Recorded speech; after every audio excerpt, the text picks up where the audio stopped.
you know on the beat every time, no. I would like to personally welcome you to Man Hour After Dark. Say that thing. While I bring you the host, Mike, Buck, and Cone. You know who coming to the stage. Sports talk than what you about to hear right here. I second that. Go. You know that it's us when we talking about sports. Giving you facts on the field to the core. Tune in, we need the support. 1 hour too short, then listen some more. On all your stations, not dropping no music. Stripes like Adidas, but Nike just do it. Down 4 in the 4th, we go for the win. Michael 2 seconds, we taking it in. Buck, Mike, and Combs, you know what's going on. Man, now we're After Dark, no LA, we the big spark. No 4th and inches won't cut you short. Got the best talking, it's all sports. Buzzing more than buzzer beaters. We coming live all through your speakers, go. And what is up, Man Hour Nation? Michael Buckasher here with the Man Hour. Be sure to head over to manhourradio.com and check out the merchandise page. The BC merch is there.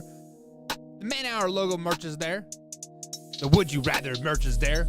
Way or No Way merch is there. Got hoodies, backpacks, beanies, joggers, t-shirts, long sleeve tees. Got socks. Anything you could possibly want over there at manhourradio.com is out there. We also got the blog section that's happening over there as well. We do got Brandon Combs coming up with us here in hour number 2 on the Man Hour. We're going to talk a little bit Ian Brook. We're going to talk the Green Bay Packers, the super bound Green Bay Packers, I might add. We're going to talk a little bit about upset alert. Who is on upset alert here in the NFL Week 16? And also, we're going to play the infamous game of Would You Rather. All that and much more coming up on the Man Hour, guys. But guys, tonight, yes, guys, tonight is the night, December 23rd, it is officially Man Hour birthday tonight. We are officially 1 year old of this product that you see right here in front of you. Buck and Combs has been together as a team, co-host, whatever you want to call it, since today is the day that we decided to push forward with the Man Hour product. And guys, we could not be much happier to be bringing you guys this for a full hour or for a full year. So speaking of year, next year we got huge things happening here on the Man Hour. There are going to be a little bit of changes, a little bit of dabbling here, a little bit of dabbling there. So let me give you guys a preview about what is about to go down here on the Man Hour come in 2022. First things first, we're still going to be coming at you guys 5 days a week, 2 hours a night, 8 p.m. to 10 p.m. East Coast time, Sunday through Thursday. That's not going to change whatsoever. But what is going to change? What is going to change? Is the fact that we're bringing you Man Hour AM. That's right, guys. Yours truly, Mr. Buck Nasty himself, Man Hour _Buck on the old Twitter machine, will be bringing you Man Hour AM. It is either going to be 9 a.m. or 10 a.m. East Coast time. Haven't set a time yet, but that is coming. So we are bringing to you guys, what's that? That's 10 live shows a week. 10 live shows a week, guys. Can you handle that much Man Hour? Can you handle that much live, raw, uncut action coming at you each and every day? Only time will tell. We will, this is all, the morning is simply a test run. We're going to see how it goes. And if you guys love it, we're going to keep doing it. If you guys really love it, hell, we might add a third show. You never know. You never know what's going to happen here on Man Hour. But Man Hour AM, guys, is coming January 3rd. So year 2022 for Man Hour, hour number 2 of Man Hour, as you guys see it, will bring you a lot of great action. Also, things we're going to be doing for Man Hour here, we are going to add another special guest. We already got Luke G. We got Soup Boss. Who else we got? We got Kevo. We got Wayne G. Guess what, guys? Oh, don't forget about Graham Wallace. Don't forget about Graham Wallace. That's right. So Sundays, that's right. In 2022, Sundays, we're adding another special guest. Sunday night guest. And his name is RC. He is a professional baseball player. He is going to bless our airways with some insides of Major League Baseball, of what's happening, his brand, what he's doing on his side of things, how you could possibly get it. You guys seen the Pat McAfee show, right? How Aaron Rodgers and Pat had that thing. We're going to be doing with our man RC. So we are really, really excited about that. But just to give you guys a little bit of preview about what's to go down in 2022, here's our man, RC. We have a great interview lined up with him. Him and Combs killed it, and you guys get to listen to it right now. So sit back, relax, and enjoy this beautiful interview with RC and about the baseball lockout. All right, man, our nation, it's your boy BC Brandon Combs here, talking some baseball for a change. We've been talking so much damn football. I am pumped to be able to talk some baseball for a change. I know we've got the lockout going on, and that's actually what we're here to talk about tonight. You guys know me. You guys know I'm a baseball guy. This is what I live and breathe. So we're going to bring out somebody else who is also a baseball guy, who also loves the game just as much as I do, and that's RC Orland, who was with us last week. RC, what's going on, buddy? BC, how we doing, man? I'm good. Good, man. Good. Look, when we last talked, we were talking about a whole lot of fun stuff. We got into some deep conversation about the steroid era and that type of stuff, and I think we kind of seen eye to eye, and I think we're going to kind of see eye to eye too on this whole lockout situation just a little bit. Why don't can you shed some light on what really this lockout is kind of all about between the players and the owners? For sure. Yeah. So when we first spoke a couple weeks ago, I know we talked about the only MLBPA meeting that I had, and we didn't hear some great things from the squad. They said, hey, we see a lot of concerns. And the number one thing was about getting players fairly compensated earlier on in their careers. And so I know we've spoken about this where you hear, oh, well, baseball players make $40 or $50 million a year, and I don't know what they're complaining about. Well, that's not true. The top 1 or 2% guys do make that. But they're so far past the standard deviation, they're not even part of the argument or the realm of what we're here to discuss. So the big thing is let's review the rules first. So you've got 3 years to play. You're out your first contract. I think you start at roughly $600,000 and work up to $750,000. Again, these are all ballpark numbers. And then you've got 3 years of arbitration where you can either agree on a number with the club or you can ask for more money.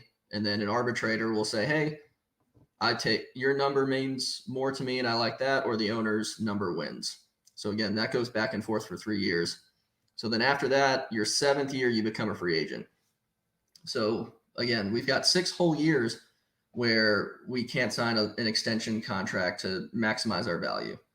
So I'll pause there and say, those are the rules of the game. Now the players are saying, how do I maximize this? The way players maximize this is exactly what Trevor Bauer does. And you sign a 1-year contract every year and you say, hey, I'm going to go to the highest bidder. I'm going to maximize my value. I'm going to know that WAR is basically roughly $7 or $8 million per unit of WAR. For people who don't know that's that win above replacements.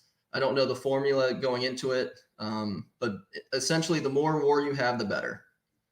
So again, Bauer signed I think the first $40 million pitcher year. He signed a 3-year deal, but it was 3 1-year contracts. And so Max Scherzer just signed a $42 million deal. Bauer helped him get there because he was the first one over 40. So when Scherzer says, hey, I want 42 million or 43, I see that my teammate Bauer got 40. I'm better than him. I want that. So that's one way we can maximize our value and our gain. The way that owners do it is by doing what they've done with a lot of the young studs, where you've got Eloy Jimenez signing some big contracts. You've got Blake Snell. You've got, again, Franco just signed one where the players mitigate all of their risk and they say, hey, I'm going to only sign a 50 or 60 or $100 million contract for basically the life of my playing time until 35 or so. So way past my prime. So they're taking out their maximum value and saying, hey, because I don't need the extra 50 to 60 or $100 million, I'm going to settle and take X. And there's nothing wrong with that because, again, $1 million to most people is plenty. So if you're going to go sign, play for $10 million a year, so be it. The only issue with that, though, is when you've got guys like Ronald Acuna signing for $12 or $15 million, when you go into arbitration, you start to compare stats and you say, hey, Acuna is going to make 15 mil this year. I'm not as good as him. So the owners are going to say, well, I'm going to offer you 10 or 12. So that's where things get tricky, where you go to start comparing guys and saying, hey, this guy wants more money, but we're going to compare you to the rest of the league, and the rest of the league isn't making as much as you want. So that's one huge issue. The other big issue is we've talked about where you've got rookies who kill it. I think what was it? Peter Alonso hit like 50 home runs, give or take, his rookie year. Yeah. I think his WAR was right around a 6, 7, or 8. So again, we're talking at least $40 million worth of value given to the club, and he collected at a minimum 180 of that. I mean, that's just not fair. They have to do better than that. And there has to be some type of split where, hey, if I'm crushing it for the team and I have to wait 6 years to get my big payday, I want to cash in now while I'm hot. I don't want to have to be this successful for 7 years to earn the respect and the pay that I deserve. Right. And one of the things that I've noticed and that I've always, talked with people about is just that, you look at guys like, for me, being a Cubs guy, one of the guys that always comes to mind is Chris Bryant, right? Because when they brought him up in 2015, they didn't bring him up with the big league club, even though he was tearing it up in spring training. So they sent him back down to the minors to gain that extra year of control, right? So he didn't come back. What is the number? Is that 46 games? If you miss 46 games in a season, it doesn't count as a full season or something like that. Yeah, that's one thing I didn't get into, where you become a Super 2 and all that BS. Again, it's just so that they can hoard you for an extra year. And it's absolutely insane. So, he makes $585,000 his rookie year. He's the rookie of the year. They go to the NLCS and get swept by the Mets.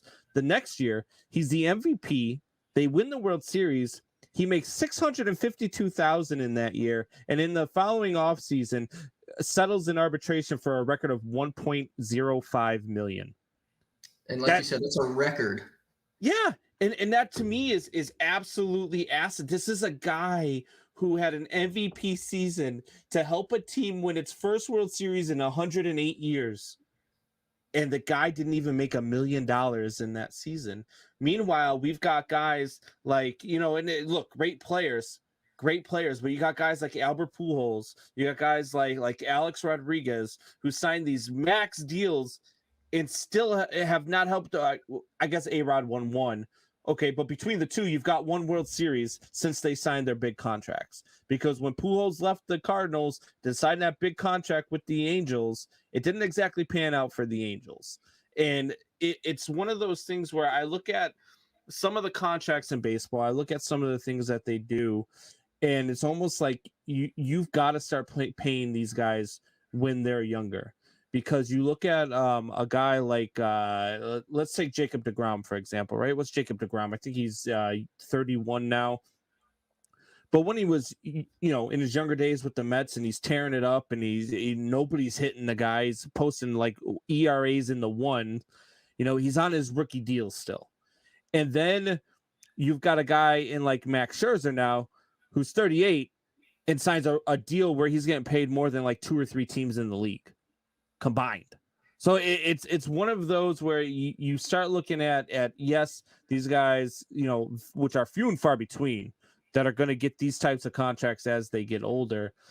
You start paying these guys when they're younger, which is what they deserve, because when these guys are younger, that's when they're in their prime. That's when they're giving you all that they've got and showing you everything that they are.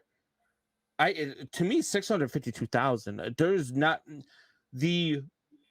and I never say, I always hate when people say, oh, well, that guy's a terrible player. Well, he's in the major leagues and you're sitting on your couch eating potato chips. He's a much better player than you'll ever be. The best comeback I ever heard, I think it might have been Joey. No, it wasn't Joey Votto. It was actually a basketball player. I think it was Brian Scalabrine, who said, what's funny? He said to a fan who said that he sucked. He said, what's funny is that I'm closer to LeBron than you'll ever be to me. So saw that this offseason. Yeah, I mean that's an amazing comeback in it, and it really puts thoughts into perspective. But if you take the worst player on a team, right, the guy who's only there to be a pinch runner, or who's only there to be a defensive replacement, or whatever the case is, that guy alone should be making at least $1 or $2 million a minimum. You know what I mean? Because the revenue that players generate is astronomical compared to what they get paid. Now, all these people out there that are going to be listening to this and saying, oh, well, how can what would you do with $1 million? What would you do? You're correct. It's a ton of money, but you know what? That's the money that they generate. That's the revenue that they generate. If you work for your company and you go out and you generate $3 billion in revenue, you're probably going to ask for a raise. You're probably going to ask for a bonus. You're going to ask for all sorts of money. Or you're going to say, hey, look, if I don't get this, I'm going to walk. To say that these players, let's look at a team like the Pittsburgh Pirates, right? Pittsburgh Pirates generated $1.3 billion in revenue last year. That's what they brought in for revenue, the Pittsburgh Pirates. Their payroll is $41 million. $41 million. Not even 10%. Not even 10% of their revenue is coming in for the players. And I've never once gone to a Pittsburgh Pirates game and see anybody wearing the owner's uniform. Never once have I gone to a Pittsburgh Pirates game and seen the GM's name on the back of a jersey. Like, that, to me, is absolutely insane. It's asinine that those numbers come up and you can look at this and say the players are overpaid. If anything, they're way underpaid. And I don't care about, you could talk about, Trout and his $400 million. You could talk about all these guys coming up and what they could stand to make. But those are the what do you say a guy like Trout is? One in every 100 that you're gonna find a guy like Mike Trout who steps on a Major League Baseball field? Like 1,000 probably. Yeah, he's compared to like Ken Griffey Jr. in his first up until his 29 or 30. So I look at a guy like Mike Trout and I get excited for a guy like Mike Trout because to me, you see a guy who is, probably the closest thing we've seen to, I don't know, Mickey Mantle, right? A guy who can just go out there and crush the ball, a guy who just, plays the outfield and does those things. And it's insane to me to ever sit there and think that guys like that are underpaid. And now you look at the guys who aren't as good, right? But when we're talking about aren't as good, we're talking about like the Chris Bryants who are winning MVPs and Rookie of the Year, who are talked about as being not as good. I wish I was not as good. I'd be a hell of a lot happier in life, right? Because I'd be on a Major League Baseball field. But I just feel like people who think that these guys are overpaid, people who want to come at and say, oh, well, these guys, they need to stop arguing about money. They need to stop complaining about money. That's absolutely not true. And to not pay these guys when they're performing for you, when they are coming out winning World Series, when they're winning Rookies of the Year, when they're winning MVPs, these are things that they should be paid for. Now you look at a guy like Chris Bryant, who, yes, in 2016 won an MVP, but every year since then, the guy's been hurt every year, right? And he every once in a while, he's had some slumps because he's had a bad thumb or he's had a bad back or he's had a bad knee. And now those things are going to go against him when he goes into contract talks. They're going to say, yeah, you've been pretty damn good, but, you've had trouble staying on the field. So is that going to hurt you? I myself has said, if I'm a team, I'm not going to pay Chris Bryant what I pay Nolan Arenado because of those injuries. So those are some of the things that go into those talks, right? But that shouldn't have been a problem for him in 2016. $652,000 is a joke. RC, it's an absolute joke, and I'm 110% with the players on this one. Yeah, me too. You said it so well. It's just tough to imagine a world where you've got guys making your organizations being evaluated at $1 billion, bringing in $1 billion of revenue a year, and having $40 million on the payroll. I know there's profit sharing around the league. I don't know how it's split up, but the quote that I was told in the one meeting I was in was that as long as you're on the field, your team is profitable. And because of that, if we are profitable like that, it doesn't matter if I have, 10 RCs on the field or 10 Mike Trouts on the field. As the owner, I'm still going to make money. And so it hurts the game, and you've got competition flaws based off of what you want to do on your payroll. And you mentioned my Pirates earlier. The catcher on that team is Jacob Stallings. That was my catcher for all 3 years of college. And they traded him away to the Marlins. Why? Because he just had a Gold Glove season, and that cost money. So what do? See you, pal. It's tough, man. It's brutal. And that's a team with a great fan base, man. Like if I would root for a team just to win just because of their fan base, other than the Cubs, it would be the Pittsburgh Pirates. I mean, they've got a very good fan base. They've got a beautiful ball field with what I think is the best backdrop in baseball, with the bridge in the background and the city lights. Like, it is a beautiful ballpark. And they spend no money on the team. It's a cash cow for them is what it is. They don't care about winning games because you know what? That $1.3 billion you just made, they've only got to pay out $41 million next year. It's at that is $2 million less than what Max Scherzer is going to make for 25 starts. Like, it's insane to me that they can get away with this, especially with revenue sharing. Now, look, I'm not a professional. I don't know exactly how the revenue sharing works. But if you're the Boston Red Sox or you're the New York Yankees and you're their owner, and you've got to take part of your $3 billion that you generated $3 billion with a B that you generated last year and give it to the Pittsburgh Pirates, but they're only spending $41 million on your payroll, I almost, as an owner, would be insulted. I don't understand why the owners haven't gotten together and say, look, if we're going to have revenue sharing, you're going to have a minimum. Like, they talk about, having a salary cap in baseball. It's one thing that fans are always talking about. Let's have a salary cap. I don't care if they have it. If they have one, great. If they don't, I'm fine with that too. But what they need to have is a salary floor. They need to have a minimum, and that minimum needs to be about $100 million. That it absolutely positively need, because that's about 10%. That's only 10% of what you're making. Why is that something that you can't put back into the team? You can't put, as an owner, you can't put 10% of your money back into putting a quality product on the field. It boggles my mind. And it boggles my mind the way that they treat, minor leaguers. It boggles my mind the way that they have these guys coming up through the system. You've got minor leaguers who have to go out and bag groceries in the offseason, right? You've got minor leaguers who have to be waiters or do whatever they want to do. There you go. I mean, you've got minor leaguers who have to do these things. At the same time, they're trying to make it in the big leagues. The times that they should be working out, times that they should be honing their craft, because their craft, like it or not, and fans out there all the time want to sit there and say, oh, these guys, they don't know how good they have it. They get paid this much money to play a game. You know why? Because they're 10 times better at it, 100 times, 1,000 times better at it than any of us will ever dream of being. So they can't do that stuff. Much like I probably couldn't come to you, RC, and say, hey, you know what? I need you to go ahead and build me a house this weekend.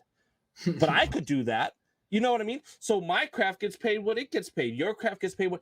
But to tell these minor leaguers, no, you know what? We don't have enough money to give you to have housing. We don't have enough money to give you a plane to travel to and from games. We don't have enough money to make sure you have a good spread of food in the clubhouse in between, double headers or before a game or after a game. To tell them that when you're generating billions of dollars is asinine to me. I don't understand for the life of me how the owners are allowed to get away with this stuff. I mean, I can't say it any better than that. I have really nothing else to add other than they must not care about the best performance on the field. And you talked about the $100 million floor. So I was running some quick numbers with 25 or 26 guys on the roster, depending on how they do this. That means we're giving everybody on average $4 million, which that means everybody's WAR, wins above replacement, on average is a 0.5. Yeah. That's it. That means like we're asking for players to be valued on average at a 0.5. So I think Rafael Devers was like a 5. So that, just to give you an idea, if he was around a 5, that's, I don't know, what, you're 25% of the way there with a guy like that. Right. And that's one of the things that you look at WAR, you look at a lot of the sabermetric stuff that they come out with now in the game. And some of it I get, and some of it I don't. WAR is one of the ones I don't, because it's almost like they just kind of put a number out there and guess, right? Like, it's like, all right, well, if you put Mike Trout out there, but his replacement could be, I don't know, whoever the hell you could put off of the Angels bench and put him in there, I would think that his WAR got to be like 85, right? Because you're not getting another Mike Trout. Yeah, I don't know how the formula works. My guess is they somehow find an average, and instead of having the replacement behind you, they take it from the average of the players in the league. But again, I need to look the stat up more, because if we're going to have a value between 7 and 8 million for one unit of WAR, we should really hone down and understand how we get to that stat and why.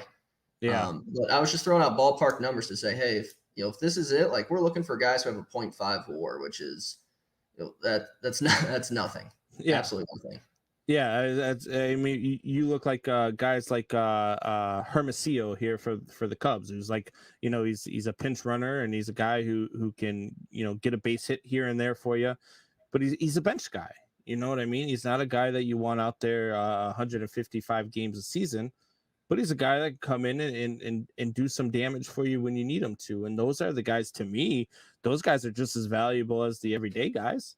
Those guys are almost, those guys, I think, almost, I guess not, but in a sense, they almost are as important to a winning team, because without those guys, you're stretched thin. Especially on the National League side, when you're going to ask for 2 pinch hitters a game for sure. They play a pretty critical role depending on how early in the game there's a pinch hitter and things like that. So yeah. Definitely not saying it's not on the AL side, obviously, but even more important when no matter what, those guys are getting ABs during a game. Right. And I will play devil's advocate just a little bit, because there are some things, I'm not going to say that I'm just totally for on the player side, because there's some things that the owners want that I just don't understand why the players wouldn't want it. For instance, the universal DH, having the DH in the National League, I think it's long overdue. There should be the same rules for both leagues. I'm okay with, look, I'm a baseball purist. I love the game in its purest form. If you never changed another thing about it, I would watch every single game for the rest of my life. But I'll tell you right now, in the 5th inning, when my guy's throwing a gem, but so is the other guy throwing a gem, and all of a sudden I've got the bases loaded with 2 outs, and I see my pitcher walking to the plate, as opposed to a guy I could have, like a Kyle Schwarber type guy coming to the plate. I'm almost, I hate to see it, because my pitcher's paid to pitch. And I don't want to see him at the plate. I mean, we looked at a couple, was it last year? Or no, 2 years ago. The Cubs are in the middle of a playoff run, and we've got it was Pedro Strop, who's pitching having a hell of a season out of the bullpen, running down the line trying to beat out a bunt, and pulls a hamstring. And now we lose him for 2 weeks, 3 weeks, whatever it was. And I don't want to see that stuff. My pitcher's not paid to run the bases. My pitcher's not paid to hit. That's one of the things that I like to see is universal DH. The other thing I like is their playoff proposal, where you have 7 teams from each league.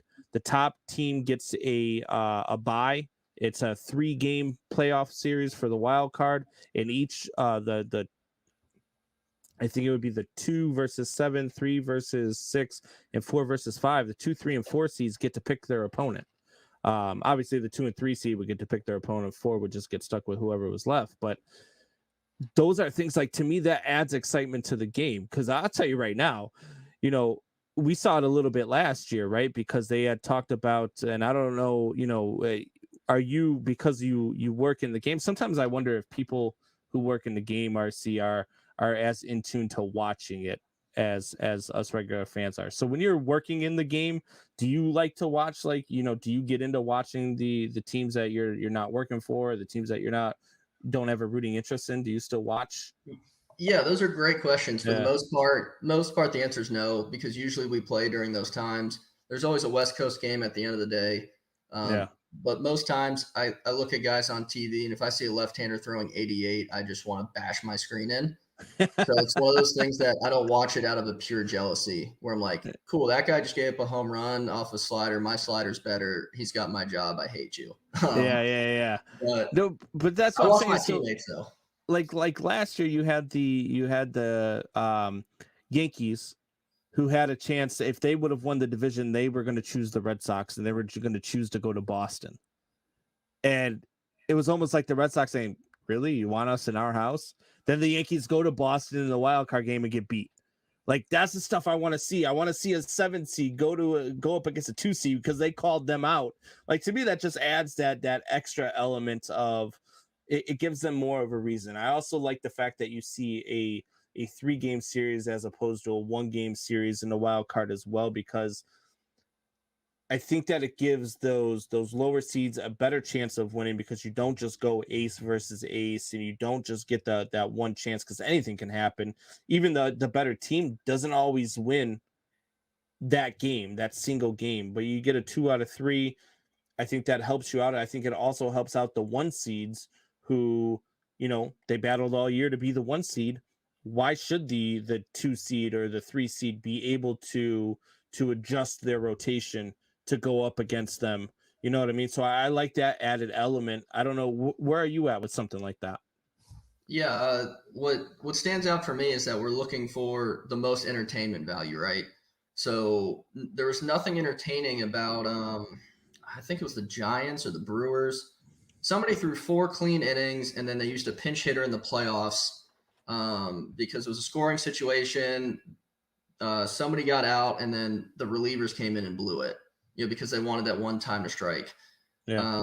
It's just not the entertainment value of having another DH is better. Having Taijuan Walker go up to home plate, stand there with the bat on his shoulder and walk back it's just not entertaining. And when you talk about, the game is slow, like, yeah, even if it's a 2.5-hour game, nobody's watching that. And that was a waste of the 90 seconds of life. So yeah, let's increase our entertainment value there. Let's make it more fun. I'm in with the DHs. It sucks because DeGrom's going to, still hit 300, but hey, he can hit for himself then. Why not? So I know there's some athletes that can hit. I get it. But just from the overall fan experience, having 2 DHs, I think adds way more value. And then from the playoff perspective, why not? If you win and I'm a 2 seed, I think it'd be great to be able to say, hey, I want to choose this team, or hey, I want to choose this team. 1-game playoffs after playing 160 plus games this season, and then having my season come down to 1 game, 1 3-hour event, or I guess 4 because it's the playoffs. Don't love it. That seems like I did all this work to say, hey, we're going to throw this out, and this is a do or die game after all the success that we had. Yeah. So 2 out of 3 makes a lot more sense there. I'm way in on that. And then why not? If I'm a 2 seed and say, hey, I want to play this team. If you don't like it, be the 2 seed. I think it adds value and motivation for guys to, hey, not just make the playoffs, but say, hey, I think I have a statistical advantage against them, or, we played well against them. Why not have the advantage? I think it's fun. Yeah, and that's the thing too, because now you're the 2 seed because you won your division. If you're the 83 and 70, whatever it would be, 78, 83 and 78 team, and now you've got the Yankees or the Red Sox or one of them teams from the East that always seems to have 100 wins but doesn't win the division, you could actually bypass them and not have to play them. being the 3, because you get to call out your opponents, so you might not have to face a team that has a good pitching staff. You might not have to face a team that you think that you don't match up well with, and I think that adds that level of excitement. Yeah, and to be able to call out other teams, I like it. And so I think about the football playoffs right now. If Ohio State and Michigan State were both in it, they were both, I think, top 10 teams when they played. Yeah. Ohio State would love to say, hey, you guys can't stop the pass. I want to play against you guys.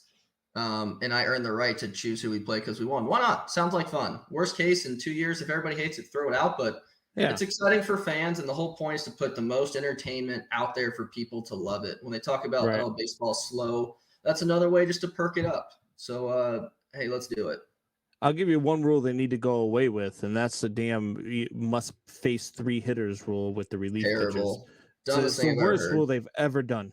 Worst thing they've ever done. It doesn't help. We're talking about an extra, 2 minutes of the game, and now we're taking away our best matchups. I don't like it. Yeah. You're taking away guys that are lefty and righty specialists. Why? It's part of the game. Don't take away that. Add the DH so that we have another hitter, and so we don't have to work around and just pinch hit a guy to have an automatic, or intentionally walk some guy to have an automatic out. That's lame. Right. Make it fun. Let's boost it, where I think if the game is 3.5 hours, people don't mind that as long as it's entertaining. Yeah. And I just think that having things in the playoffs and, hey, bases are loaded 2 out, but Scherzer's crushing it. Like, well, here comes a 15% chance he gets a hit versus 25. That's just more fun. Let's make it entertaining. That's how people watch the game. Yeah, absolutely. And so we've got this lockout now, and you got the owners who want this, and the players want some of the things that they want, and I feel like the owners are the ones that are going to have to cave in this, because I think that this is one of those ones where the players will stand their ground, and I think that eventually they're going to win out. Let me ask you this though: how deep into this thing are we going to be? Are we looking? Do you think that we're looking at a February timeframe, or you think we're looking at getting into spring training? Are we going to lose some spring training games? Are we going to lose some regular season games? Hopefully not a 1994 all over again. But what's your thoughts on that? I know you've got some people you talk to that are still in the game. So you got any feel for how long we're going to be in this thing? Yeah, I can't say with full confidence, but if the players chose their ground now, I don't see them going through and changing their mind, in January or early February. I think it was, hey, if we're going to hold our ground now, we can't give in. And it really is a shame, because from our perspective, you see organization making, again, $1 billion, and you've got their payroll of 40 million. It really sounds criminal when you say it like that. It really does. Mm-hmm. And I don't think they're asking for much. There's just a little bit of give and take there. And guess what? The owners are still going to make $1 billion, because we're asking for 60 million. Yeah. They're still going to be billionaires. They're still going to profit over $1 billion. Why not have everybody happy? Right. So when I look at that like that, honestly, 60 million is a drop in the bucket. It's a rounding error. Give in, and then, let's do it. From the player's perspective, again, I hope it doesn't hold out, but I've got friends that are free agents that have big scout days coming up, and they don't know when their scout day is going to be. It was supposed to be early January. It's always after the winter meetings. And right now they're kind of in limbo. So I'm not sure how that's going to go. And I'm curious how many players decide to go sign in Japan and Korea because of the lockout and say, hey, I don't want to risk it. I'm going to go keep playing over there, and see if, that changes, or if teams in Korea and Japan let more Americans go over. I think you can only have like 3 or 4 international players per team. I think, don't quote me on that, but I'm curious with the lockout if they say, hey, well, we'll make it 5 or 6 now. Yeah. It's a real shame. I talk all the time about how much I love the game of baseball, and I really do. I mean, this game is a big part of me and a big part of who I am.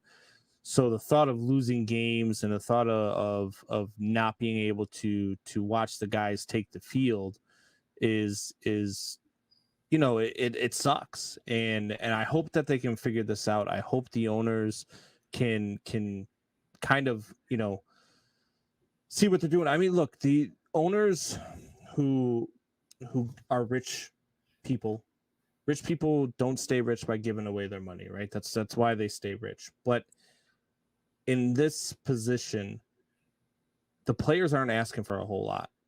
The players aren't. When you're generating $3 billion, like you said, and all you're asking for is to make sure that you pay out at least $100 million, at least 10% or more, less, I should say, of what you're generating.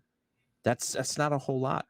It's not a whole lot. And I bet you if you went by current businesses and you looked at what their business generated and what they paid their employees, I bet the employees get paid a lot more than just 10%. I can almost guarantee that if you looked into any business anywhere, it's a whole lot more than 10%. So the players aren't asking for much. I think there's a little bit of ways that the players need to give in with some of the things that the owners are asking too. But for the most part on this one, man, I'm completely with the players. I don't see how this one is going to change. I feel like we're going to be into spring training before we get something done. Look, if you want to make a point to the owners, the way to do it is to hit them in the pockets. And I guess the best way to hit them in the pockets is to cost them games and cost them money. And I just hope we don't have to get to that. Yeah, 100%. So I hope that they put a bow tie in this thing, and hopefully, by the Super Bowl, so everybody can show up 2 weeks before the season or before spring training, get acclimated like you're supposed to, and then get going around mid-February. So that's the hope. Like you said, it really seems like we're not asking for much as the players, but apparently we are. Otherwise, we wouldn't be in the situation in the first place. Yeah. Again, when you throw out numbers where everybody's in the 10 figures, I mean, it's hard for me to see the other side. It really is. Yeah. And, I just don't get it sometimes, but baseball's always stood the test of time, right? And there's always been one constant. It's that thing that you hear in the Field of Dreams speech when he stands up and he says, "There's been one constant, Ray, baseball. Baseball's been there, and baseball's always going to be there." I hope they can get through this. That's all. But hey, RC, man, it was great talking with you. Hopefully you're going to be joining us a lot more. Hopefully we can get you on here. We got some things that we could talk about off the screen. But I really appreciate you coming on. I really enjoy your insight. So feel free to come back whenever you want. BC, it was great. Thanks for having me. And again, we'll have more baseball to talk about soon. So looking forward to that. And we'll see you next time. All right. Perfect, RC. Thank you, bud. All right, guys. So that was RC Orland. Look, I just hope baseball can get back to where it needs to be. I hope we don't miss any games. But we'll be right back after this commercial break. Stay with us.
Check the mic and make sure it sound right, boys. And welcome back to the Man Hour, guys. Michael Buckeye along with Brandon BC Combs tonight. What's up, BC? What's going on, man? Welcome back. What is going on, Buck? Happy to be back on. Michelle's cracking up here in the background. She was trying to talk to you, and I told her that we were getting ready to come back from break. She's cracking up right now. She thinks she was on the radio. Oh, she was not on the radio, but, she does have a voice of some angels, of course, because, she is married to you. Or not married yet, but getting close. She is an angel because she's dealing with me. So 2 years now. So, guys, we just had a great interview with RC. Hopefully he becomes that weekly Sunday segment that we are looking for. And Combs, I don't know if you know this, but today is a day that we officially said Buck and Combs is going forward with Man Hour. So happy birthday, Combsy. We are officially 1 years old, man. Happy birthday. It is officially 1 year today, isn't it? Yeah, it is Holy officially crap. 1 year today. It's our anniversary. What'd you get me for our anniversary? I got you some Skull Candy headphones. You forgot, didn't you, you son of a bitch? Right here, baby. Skull Candy headphones for you. You're sleeping on the couch. That's all right.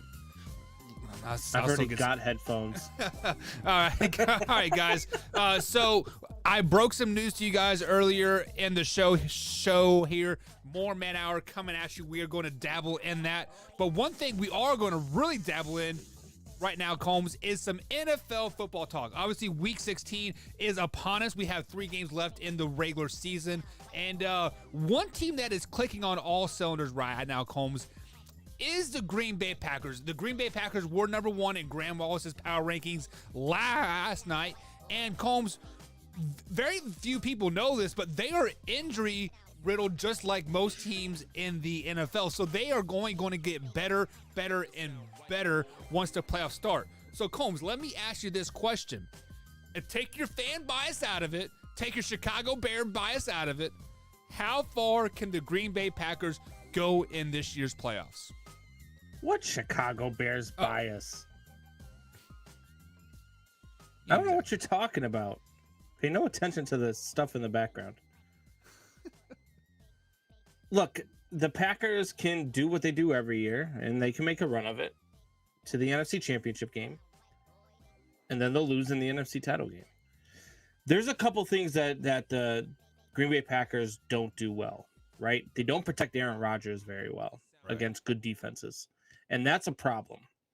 And when you get good defenses, when you face a team like you might face with Arizona, when you face a team like that, like you might face, with Tampa Bay, what if New Orleans goes on a run here?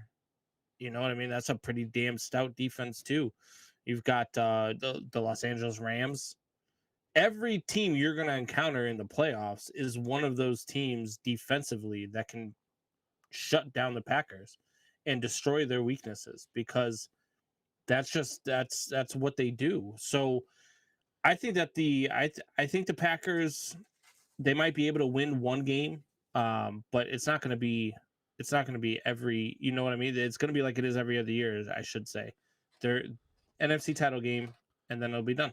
Yeah, and you see, I think this year is their best chance to make it to the Super Bowl, because the Arizona Cardinals are fluttering toward the end of the season. They're kind of limping into the playoffs. The Buccaneers have injuries that I don't even know where the injury starts and ends. I mean, they have 5 starters on like IR. I mean, the Rams, I'm not for sure who the Rams are. Are they going to be the Rams at the start of the season, or are they going to be at the mid-season Rams?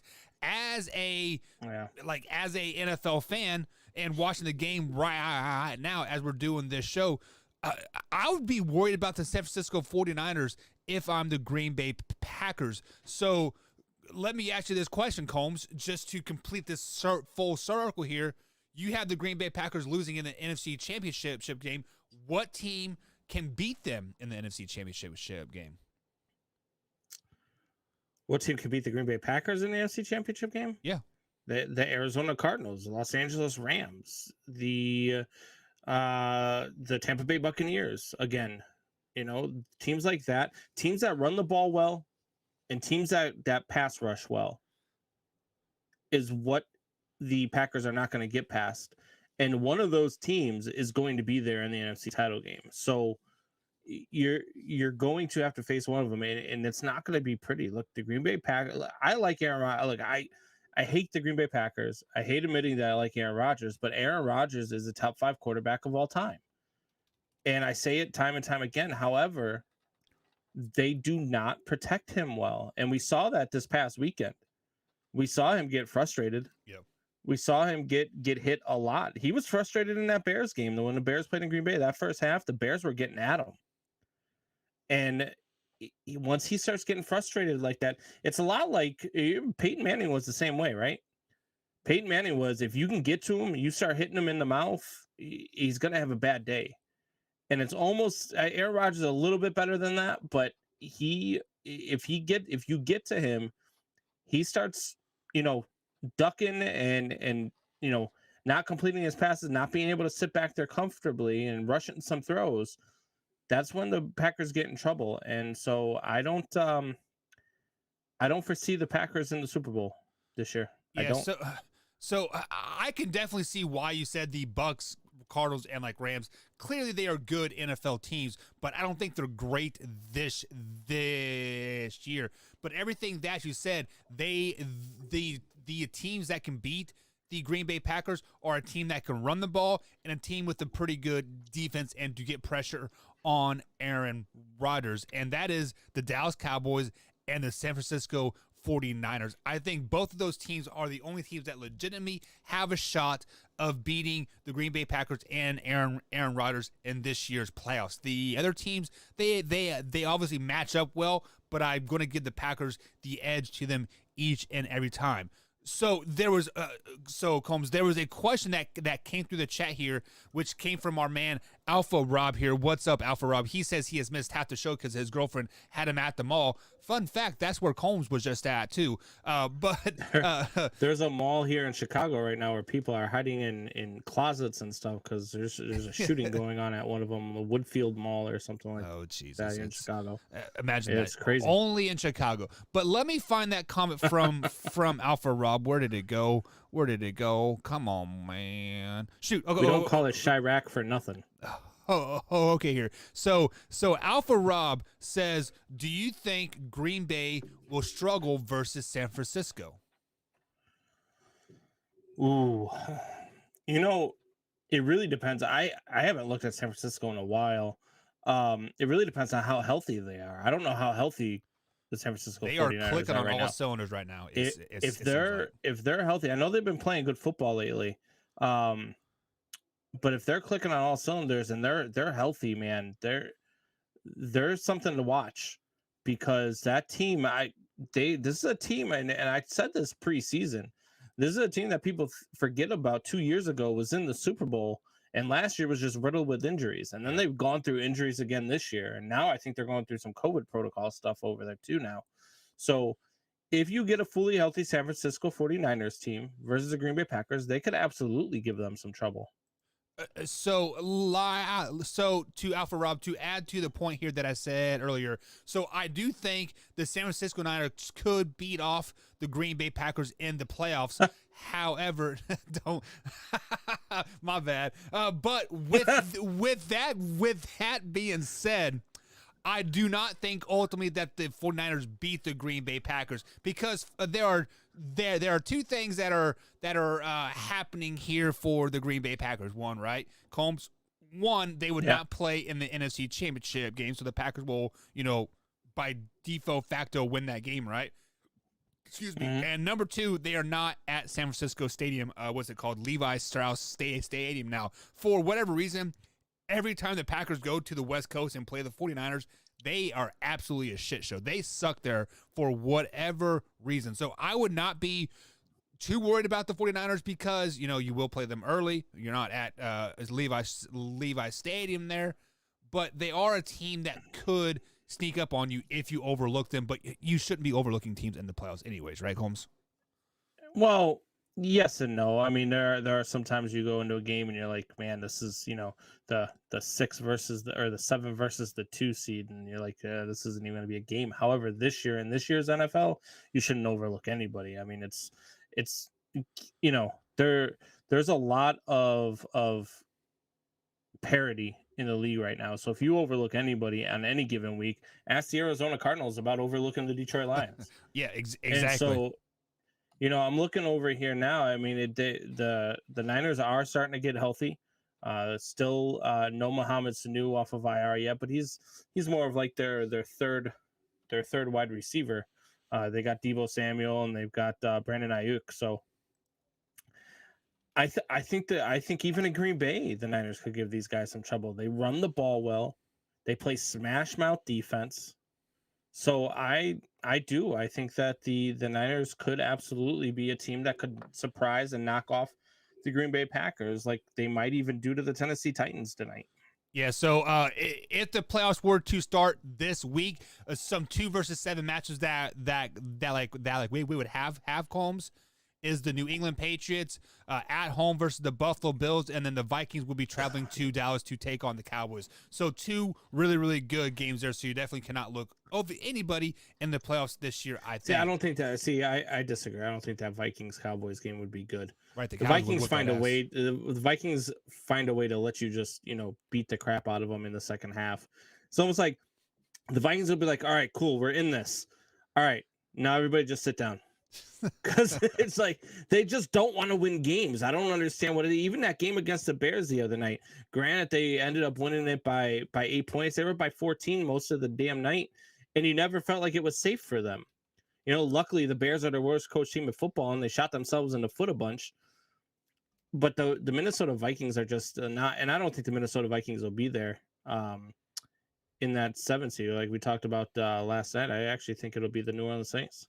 Yeah, well, only time will tell. Well, Combs, I'm glad you brought up the New Orleans Saints because that's exactly where I'm going to go next here. And your boy Ian Book is starting this week for the New England Saints. Let's go, Bookie. The people that don't know who Book is, he was a quarterback for the Notre Dame Irish last season. Combs, you got a chance to watch a lot of him. So we have seen, obviously Jameis Winston is hurt for the season with that torn ACL. Simeon is hurt as well, and then Taysom Hill is now on the COVID list. Yeah, Simeon went on COVID list too. Do you think possibly if Ian Book plays well, wins on Sunday, does he A, get chances to play for the rest of the season, and 2, are we possibly looking at the future quarterback in New Orleans?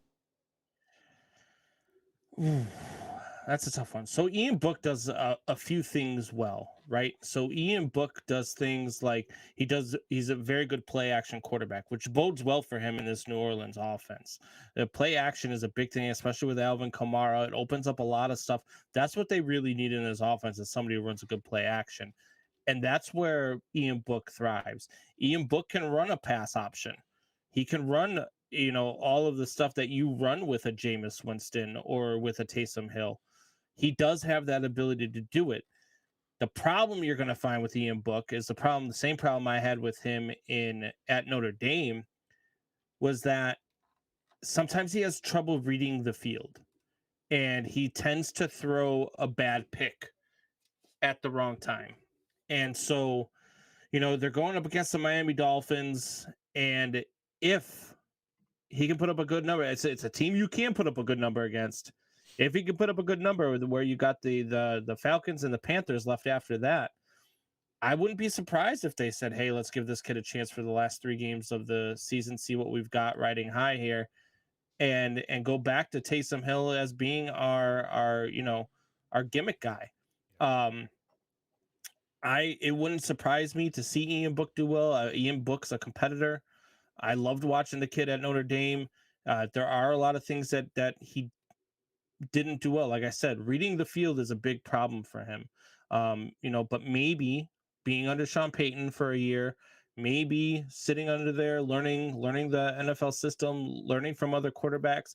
I'm sure they had Drew Brees come down a couple of times, talk with the guys, show them some things. So he's got the tools there. If he's learned how to do that a little bit better here in the NFL, he could do just enough to go ahead and put up some stupid numbers for you. And if he does that, then yeah, I could absolutely see them riding the hot hand. Yeah, I mean, honestly, at this point, when you're down to your 4th-string quarterback, right? You have to ride the hot hand. But the one thing that is kind of might be haunting Ian Book moving forward is the fact that the New Orleans Saints are in the heat of a playoff hunt here. They win 2, if not their last 3 games, they are in the playoffs. Now, we spoke last night on if the Eagles were better to be in or be out of the playoffs this season. And I'm going to propose the same question to you here. Would it be better or worse for the New Orleans Saints to be out of the playoffs this year? It doesn't matter for the Saints either way. The Saints are going to be looking for wide receiver help in the offseason, and you'll be able to find that in the mid-first round. So it's not going to affect them either way. They're not going to be, their difference is going to be between like picking 12th or 13th or picking 20th. So you're in that realm where it's not that big of a dismay for you as it would be for a team like the Eagles, who probably should be looking for quarterback help. And so I don't think that it's the same for the New Orleans Saints. I really don't. I think they've got their guy in Jameis Winston. I've said that a bunch. There's a lot of guys, and this isn't a really talented quarterback pool anyway. So you look at what's coming out and what's going there. I think that the New Orleans Saints will be just fine with making the playoffs. I don't think it's the same for them as it is for teams like the, maybe the Atlanta Falcons or the Miami Dolphins or the Philadelphia Eagles per se. Yeah, and just to go back to what we said earlier, I think if Ian Book has a great game, there is no reason not to ride him out for the rest of the season. Also, this looks eerily similar of how Dak Prescott got on the field with the Dallas Cowboys, just like as well. Obviously, Tony Romo was the guy. He got hurt. Dak got thrown in the mix, and the rest is history, right? Well, and I'll throw one out at you even. Oh, sorry. Go ahead. Go ahead. You got it. My bad. I'll throw one out at you even further. Is you remember the difference between the Eagles, the teams I just mentioned, and the New Orleans Saints too, is that the Saints have a defense that can be dominant. And when you get into the postseason, that can help you out. And if you remember, there's a quarterback who happens to be on the Chicago Bears roster, who happens to be holding a clipboard every week, named Nick Foles, who rode a very solid, very dominant defense in the playoffs and did just enough to go ahead and win himself a Super Bowl and make a name up for himself and go get a contract. Now he's the third-string quarterback for the Chicago Bears, and he can't even get ahead of Andy Dalton. But I digress. He still did that. And that's something that I could see a guy like Ian Book doing. I can see him riding a hot defense and doing just enough to win games. When you only have to score 10 points in the NFL to win a game, it takes a lot of pressure off of you. All right, guys. So you heard it here very first, December 23rd, 2021. Ian Book and the New Orleans Saints are going to win the Super Bowl. Combs said it right here. It's not what I said. That's exactly what you said. Not what I said. So Combs, let's go ahead and switch gears a little bit here. We have a lot to fill in here in the last half hour of the show on our anniversary special. Happy birthday, by the way, Combs, or a happy anniversary. Is it birthday or anniversary? Let's go with anniversary or birthday. Yeah, sure, why not? Sure, now why not? You're still sleeping on the couch. Either way, you didn't give me a gift.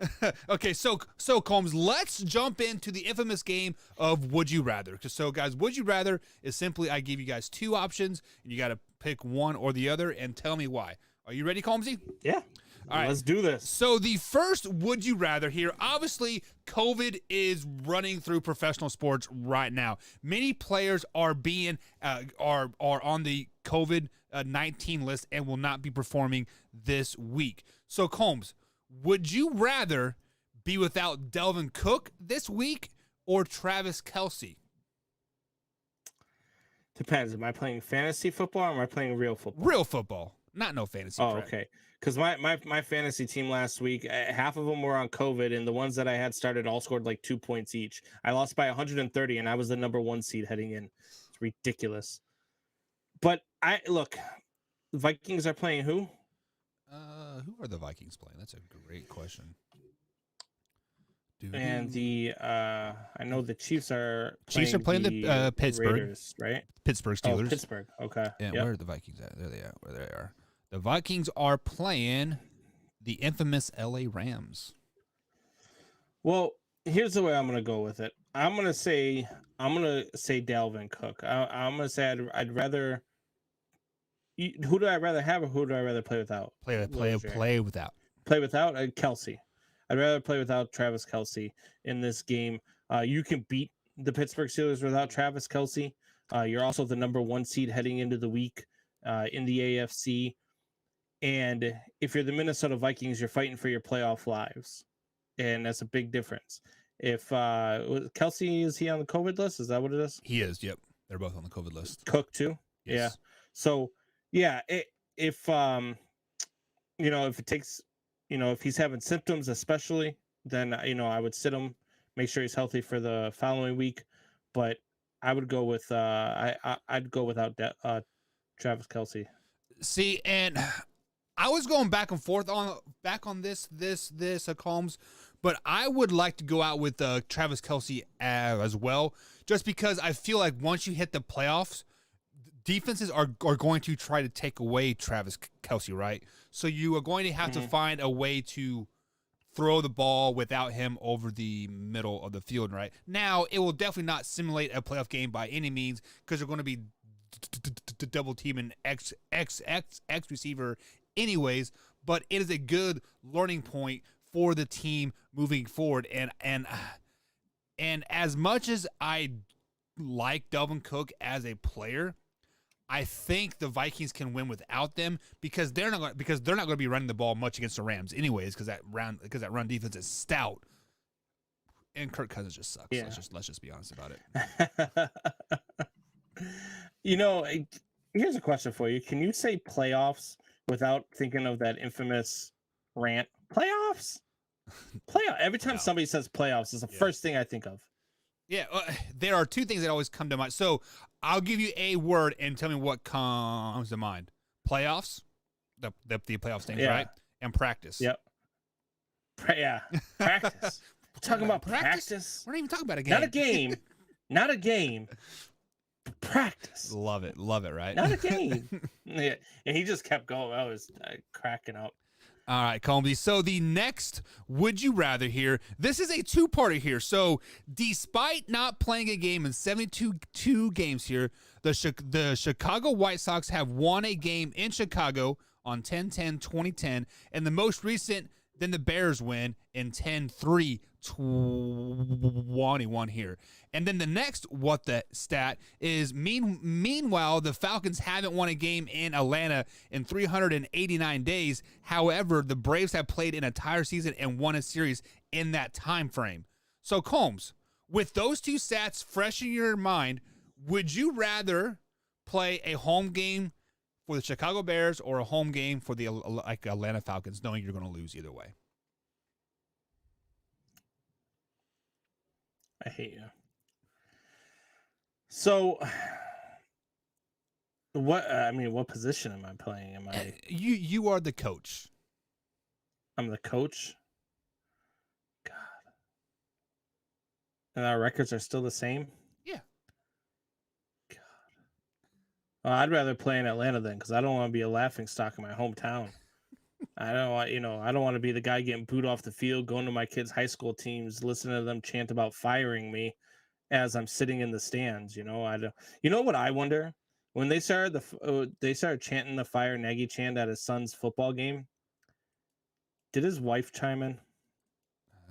Did his wife start saying Fire Nagy? Maybe she's like, I want to go to Florida. So yeah, probably. Maybe she didn't like. Maybe at first she didn't understand what they were saying, so she was at least doing the clap for it. Stupid. So I am going to that. I would rather be in Atlanta, knowing that I have not won a home game in over a year, and the crosstown team, the Atlanta Braves, have played an entire season and won the World Series in that time frame. Why?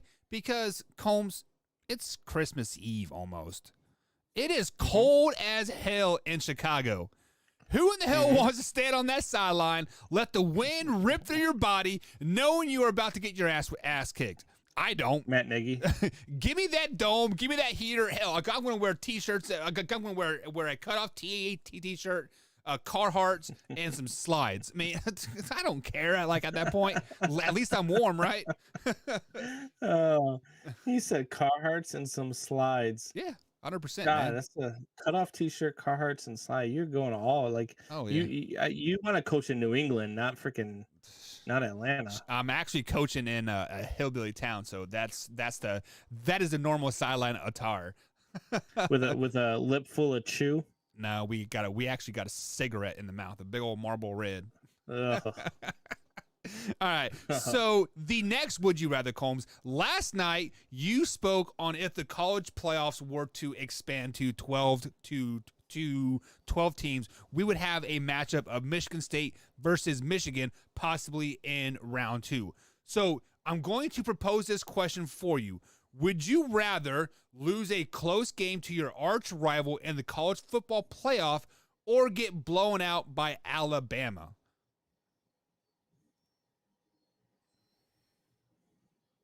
Damn. Because I always choose a blowout, because at least in a blowout, I never had a chance.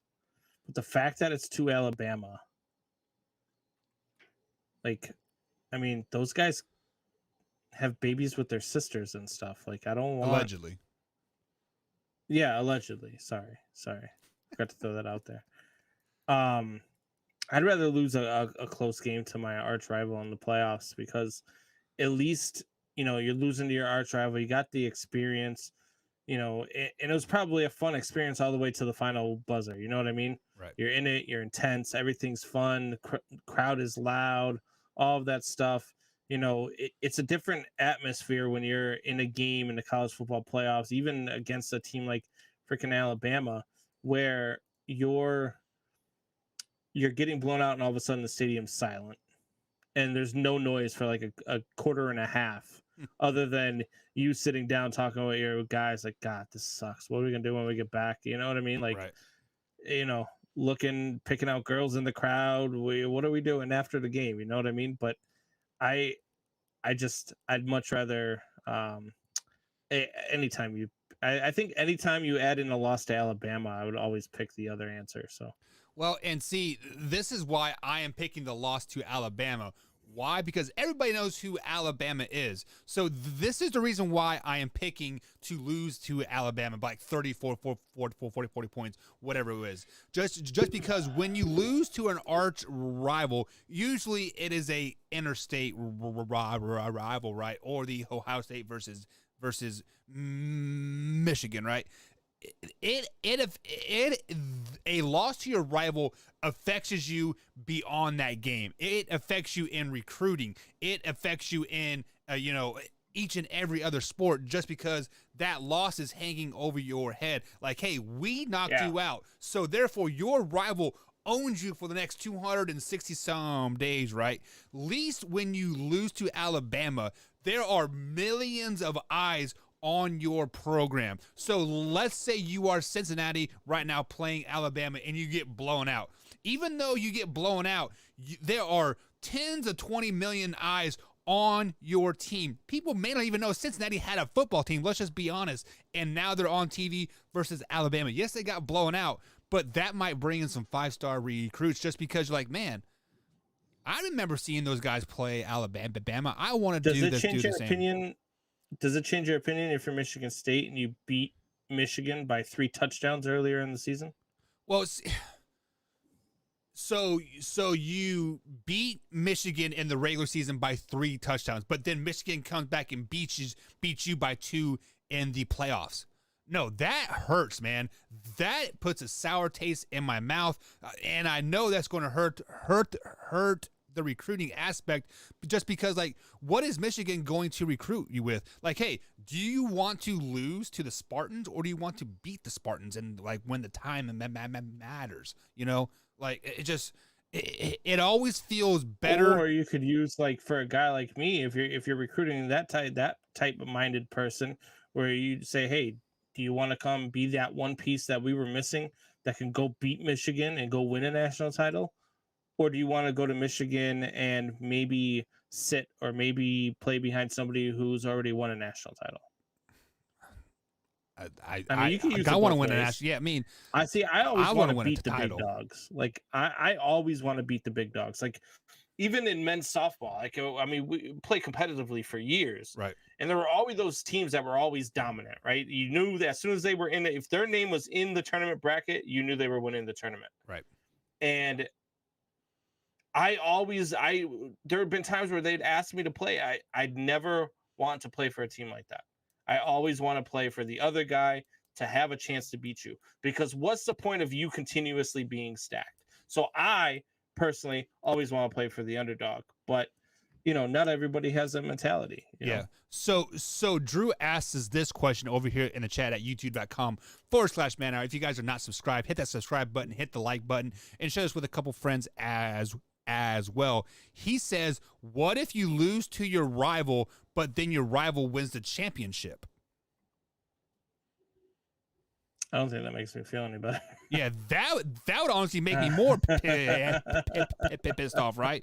Just because, like, man, they fucking won the national title. Those motherfuckers, right? I mean, yeah. I can't, like, I don't like, when my rival, when I'm, especially like if I'm watching baseball, I never want to see the Cardinals win. I'll watch the World Series if the Cardinals are in it, but I'm rooting like hell for whoever's playing against them. right. Same thing in football. I never want to see the Packers win. So I'm always rooting against the Green Bay Packers, right? Exactly. It would be the same thing in college football. Like, I would never in a million years ever root for, I mean, Notre Dame doesn't really have a big rival anymore because they stopped playing teams like Michigan State and Michigan. They don't play. USC is a big I mean, I guess rival, right? USC is a big rival, but USC hasn't been good in years. Right. Same thing with BYU. BYU used to be a big rival. Boston College used to be a big rival, but none of those teams have been anything in years. So it's not really that much of a rivalry anymore. I wish they still played the annual game against Michigan State. That would be nice. Well, if they would join the conference, they definitely could. But we'll get into that later point. Yeah. So, and Drew comes out, and I want to address this comment one more time before we move on to the next Would You Rather. And he says, at least you can say you got beat by the best. The only time you ever use that term is if you are Cincinnati and you got beat by Alabama. You do not use that term when you are losing to an arch rival. And I don't even think you use that term when you lose against Cincinnati. I think that's a loser's mentality. Well, one of my favorite quotes of all time came from actually a Green Bay Packers head coach, and he said that if you can accept losing, you can't win. Right. And that's one of those things Vince Lombardi said that I always, carry around with me, is that there's no, well, at least we lost. No, I don't want to lose to anybody. And so I would never want one of my teammates or one of the teams that I coach. I would never want them thinking, well, at least we lost to this person. No. True. That doesn't fly. All right. So the last Would You Rather for tonight. So Combs, like, obviously COVID is running the world right now again, here two years after 2 weeks of flatten the curve. But Texas A&M has officially pulled out of their bowl game for this season because of the COVID issues. So would you rather miss a bowl game or miss a NFL playoff game because of COVID? A bowl game, because there's 947 of them. And I'm fine with missing one bowl game. I mean, what was it, the Armadillo Bowl or something like that they're missing? Yeah. It's something stupid. Who cares? I hear there's like a 5-7 team that's taken their place in it. Good for them. It's going to be a game that happens at 11:30 on Friday or something that I'm not even going to watch anyway. And, well, I'll probably watch it because I'm a junkie. But still, I don't really care. It doesn't matter to me. The bowl games, there's so many of them. The football, the NFL playoff games, I mean, you can't miss. You can't miss an NFL playoff game. Right. You can do without a bowl game. I don't think you can do without an NFL playoff game because that I don't know how that adds up. Yeah, so I'm going to say NCAA bowl game only particularly for this one reason. Just because this is, in theory, let's say there's 27 seniors on that team. Maybe one or two of them get the opportunity to play at the professional level. So 25 of them, this is their last shot, their last game ever that like they will probably play in a competitive atmosphere in this type of stage. So to be knocked out because of COVID, to miss my last game ever as a college athlete, that would definitely very, very well upset me. Now, granted, NFL careers are not guaranteed from year to year to year, but usually when you are on a team that makes the playoffs, you will probably be on that team the next year playing on some type of team, whether it be the team that you were on or a new team. Therefore, I would not want to miss the college bowl game because it is, in theory, my last game ever, and that would really upset me, and it would hurt, and I would not be able to, quote, lay it all on the field in the end. Yeah. I mean, when you put it like that, I mean, yeah, it's a little bit different. I thought you meant as a fan, would you rather drop a bowl game or drop a NFL playoff game? A fan, a bowl game easily, just because that is because every time when my family went, we took it as a vacation. That was just something extra to go to. But as a player, and in college, I mean, what the hell does it matter? If you're not playing in the college football playoff, it's just a bowl game at that point. It's an exhibition game. Yeah. One more chance to display your talent for the scouts, maybe, but also one more chance to get hurt before the draft. So it's kind of a catch-22. It's almost like the Pro Bowl. Does it really matter if you're playing in the Armadillo Bowl or if you're playing in the the Cactus Jack Bowl or whatever other bowl you're playing in? Ribbons Bowl. All the damn bowl games that they have out there. I'm waiting until they have the freaking the freaking the head shops smoke a bowl. Jesus. I mean, come on, that would be a great if you're a head shop and you're trying to get freaking people come into your store. Well, what's the name of your bowl game going to be? The Smoke a Bowl? That would be great. What are you talking about? Hey, when's the game take place? 420. My God. What? It's a great idea. It is a great idea. Kickoff at 420 in the Smokeable isn't an awesome idea. And tell me you wouldn't watch. Hey, so and then breaking news: all the players get a pound of weed to smoke right before the game, just to see what happens. Right? You know who I want there? I want the University of North Texas versus Michigan State. Go green. And on that note, that's how we take a left turn, always here on the Man Hour. But let's veer back on track here, Combs. So we have talked a lot about the Baltimore Ravens and Lamar Jackson and their success. And right now they're on the outside of the playoffs looking in after last week's loss. But however, Lamar Jackson still did not practice today despite that bone bruise on his ankle. Combs, do the Ravens need Lamar Jackson on the field to make the playoffs? No. Actually, if Lamar Jackson comes back, they don't make the playoffs.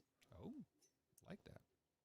I think that this team can rally around the kid and really make a run here. I think they lose out if Lamar comes back.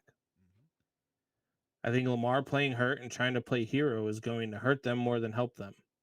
And they've got a kid that has stepped in, that has, been better than advertised. He can run the ball just like Lamar, but he's a better passer than Lamar. He's not quite the running back where Lamar is. I mean, you'll give him that, but he is good. He's a better passer than Lamar. And so I would absolutely not rush Lamar back, because I would rather run the gauntlet with Tyler Huntley. And what you've got left for a schedule here, being the Bengals, the Rams, and the Steelers, you're going to need a better passer. Right. You're going to need somebody that doesn't take off with the ball or try to throw on the run and try to make something crazy happen. You need a guy who can sit in the pocket and throw the ball against these defenses. So, if they're going to win any of these games, I think they're better off with Huntley at quarterback. Yeah, and I agree with you to an extent. So obviously, Lamar Jackson brings that it factor to the position. Not saying that he's a better passer than Huntley by any means, but he has ability to break a big play at any given time on the field. And sometimes you just need that little spark as a team to get excited and play well. Just because right now the Baltimore Ravens only had 13 players on the defensive side of the ball at practice today. So obviously COVID is running through that team like crazy. And we have seen that the NFL the NFL has said they're not going to push games back anymore for the rest of the year because of the COVID issues. But with that being said, I am going to revert back to what you said about Ian Book and the New Orleans Saints. Combs, the Baltimore Ravens have a pretty good defense if they're able to play, right? Like if they're healthy. And Huntley is just good enough to score this many points, right, to get them over those humps. And I agree with you. I think if Lamar Jackson comes back, how do you beat Lamar Jackson? You force him to throw the ball. And the Rams secondary is great. The Steelers defense already beat them once this year, if I'm not mistaken. And I believe the Bengals beat them down 41-17 or 41-14. So they have Lamar Jackson's number. They've only seen Huntley on film. You can watch all the film you want, but players look faster. Or they're faster on the field. They have better arm talent when you see him in person. So I agree with you 100%. If Lamar Jackson comes back too early, as in not 100%, they will not make the playoffs. And he didn't even practice today. Yeah. So I mean, I don't foresee him coming back this Sunday. Usually, if they don't practice Wednesday or Thursday, that's a bad sign. He's trending down. So I don't. I think they'll roll with Huntley this week. I don't look. These are some tough games. This is a tough back end of this stretch of the schedule, and where they've been on this losing streak, man, and they've lost some tough games, and so I don't know. I don't know that they can come out. I don't think they can beat the Bengals in Cincinnati. No. I don't think they can beat the Rams. And the Steelers is questionable too. I mean, they lost that 1-point game to them because they decided to go for two. 2 of their last 3 losses, they lost because they decided to go for 2 instead of just kick the extra point. And they haven't lost the game with Tyler Huntley by more than 1 point. So, that's I just Cincinnati's one of those teams, right, where you expect them to win this game this weekend, and they'll get their ass and they'll lose by 45. You know what I mean? They're like the hardest team in the league to figure out. When you expect them, when you're finally like, yeah, you know what? They're looking good. They're going to be that team. They're going to win their division. And then the next week they just get their asses whooped. Yeah. So this is the game that's going to decide the division. And we'll see how Huntley reacts to it. All right, Comey. So one more topic for tonight, and this is Week 14 as a whole. That is happening right now. We have the San Francisco 49ers taking on the Tennessee Titans. But as you look through the schedule through the week, we have 2 Saturday games. We had the Sunday matchups, and, of course, you have the Monday night game as well. What is one game that you are looking at that could be an upset alert? A team that we all assume that is going to win, but they could get upset. What is that one game that you think is going to happen this weekend? This weekend. Ooh, let's see. I'm going through the games. I think, God, there's a couple of good ones out there.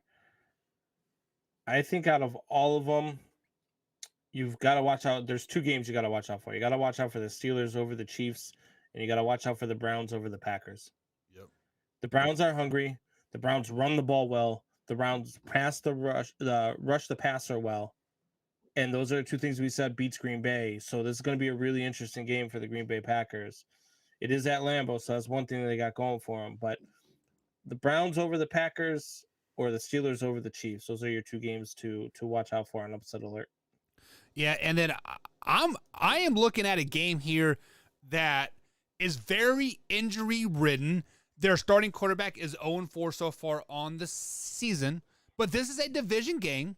This team is at home, and I think the Carolina Panthers are going to beat the Tampa Bay Buccaneers. So I'm going to put the Tampa Bay Buccaneers on upset alert, not because the Carolina Panthers are a better team, but the fact that the Tampa Bay Buccaneers are so banged up. They are going to be without Mike Evans. They are going to be without Godwin, Leonard Fournette, the other running back, Ronald Jones, right? And AB may not be back either. Even if he does play, he has missed 4 weeks because of his COVID card suspension, right? So and then of course they're out. Their defensive guys, they are out. Richard Sherman, Sue is out. Yeah. This is a very injury-ridden team. It's a division game. Day after Christmas, Tom Brady might be a little hungover. Throwing those kids around, opening gifts. So upset alert there. I wonder if Tom Brady has ever lost 2 games in a row twice in a season. Oh, because they lost 2 in a row earlier, the Saints in Washington. This would be their second loss in a row. It would be the second time this season they've lost 2 in a row. I would say his third season or his third year in the league when they missed the playoffs when they're like 7-9. You would think they would have lost a couple games in a row that particular season, but that's the only one I could think of, to be honest with you. I don't know. I'm looking it up right now. That is a great question. But guys, if you have joined us late here on the Man Hour, 2022 is a very exciting time for us. We are going to dabble with a little Man Hour AM show. Yours truly here will be giving you some live, raw, uncut content early in the morning, 9 or 10 a.m. We haven't decided on the time yet. And then, of course, Combs will be bringing you the Man Hour Sunday through Thursday, 8 to 10 p.m. East Coast time. So we are, really excited about the changes that are happening and possibly bringing you guys as much content as possible. And of course, we do start Roku TV at 10 a.m. East Coast time, January 3rd as well. So there's good things happening over there. Yes, sir. So Combs, did you find that stat? I did. So 3 times he's lost 2 games in a row, twice in a season. Both were 2 of the 3 were in his young career. And then once again in 2009. And then you want to hear this stat? They won the Super Bowl every year. He hasn't lost 3 in a row since 2002. Wow. That is stupid. I don't think it would happen this year because they play the Panthers, Jets, and Panthers. So, I mean, that is a stupid stat. That is. That just shows you the willingness ridiculous. To win. Yeah. That's just, not to have only lost 3 in a row once in your entire career is just asinine. Like, I can't even fathom that stat. Yeah. Hell, I'm a Bears fan. We lose 3 in a row religiously. Hell, sometimes we'll lose 3 in a row 3 times in a row. Have you guys ever won 3 games in a row in a season, Combs? How about that? Yes. Plenty of times. Plenty of times. We were just 12-4 a couple years ago. Yeah, but you never won 3 games in a row. How the hell could you be 12? Oh. 2-1, 2-1, 2-1. I don't know. 4, 2, 2, 2, 4, 6, 12. Let me take off my socks. So Combs, happy anniversary, guys, to Man Hour. Today, December 23rd, last year. I wish I would have known. I would have put balloons up, confetti. Yeah. Honestly, I did not know it until the memory come up on my Facebook page. Like, honestly, and it was this week last year where I did the infamous of the black bags. I rewatched that and I forgot how great that was. I posted that the other day. Yeah.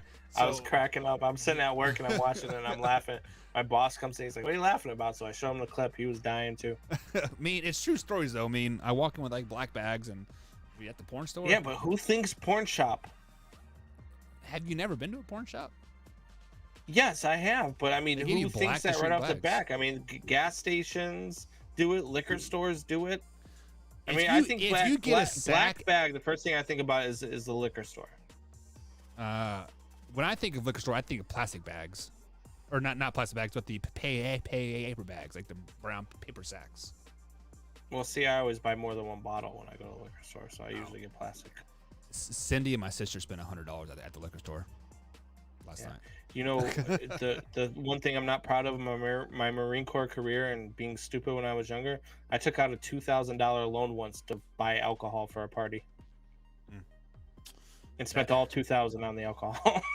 And you had 5 shots and you passed out. Congratulations. Yeah.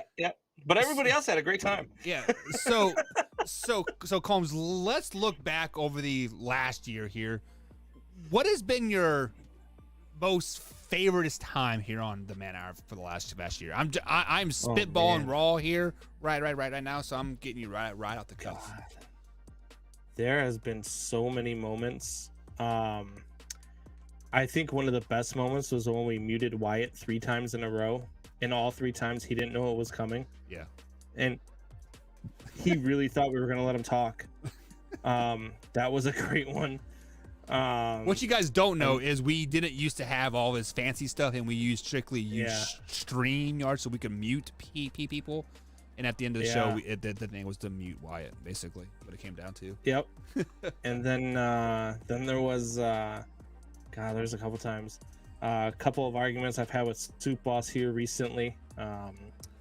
Your black bag story was definitely one of them. There was another one. The time I went off about the Chicago Bears when they decided to retain Matt Nagy and Ryan Pace at the end of last season. Yeah, that was a good one. But I think my all-time favorite moment is every episode that you and I do, because I think that the chemistry that you and I have, and the things that we bring to the table, and our sense of humor, and the fact that we think so much alike that it's scary. Right. I think that really adds to what we do here and what we do at the Man Hour, and that is just bring them the best damn sports radio show on the planet. And I just love every damn time you and I are on the radio together. So I can't wait for us to finally get that one yes, so we can do this every day as a living, and get paid to do it, and not have to split the Man Hour up, because as you guys know, I will be MIA from the Man Hour at the night from 8 to 10 for at least 2 months here, because I got a promotion at work. So you never know. I might take a couple of days off here and there, because I got some personal time to take that I lose by if I don't take it by March. So yeah, use it or I might lose take it. a couple of days So just to come hang out with you on the Man Hour in the morning. There you go, man. All right, guys. So happy anniversary to us. This is the last show that me and Combs will be doing for 2020 or 2021 for sure. Combs is going on vacation next week. Merry Christmas to you, Combs. Happy New Year. All the good stuff. I'm sure we'll talk, but obviously not like this, right? So yeah. I'm shedding. Hey, and before we get out of here, Man Hour Nation, happy Merry Christmas to you guys. Happy holidays. Happy New Year. I love each and every one of you that chimes in on here. We got Alpha Rob, who's here all the time. We got Drew, who's here all the time. Drew's probably our biggest supporter that we've had the entire time. Yep. Out to all of our weekly guests like Graham and Luke G, RC. Those are guys that I'm looking forward to moving forward with. And so, Happy New Year, Merry Christmas to those guys as well, to their families, to all of our listeners, and to their families as well. Man Hour Nation, rise up.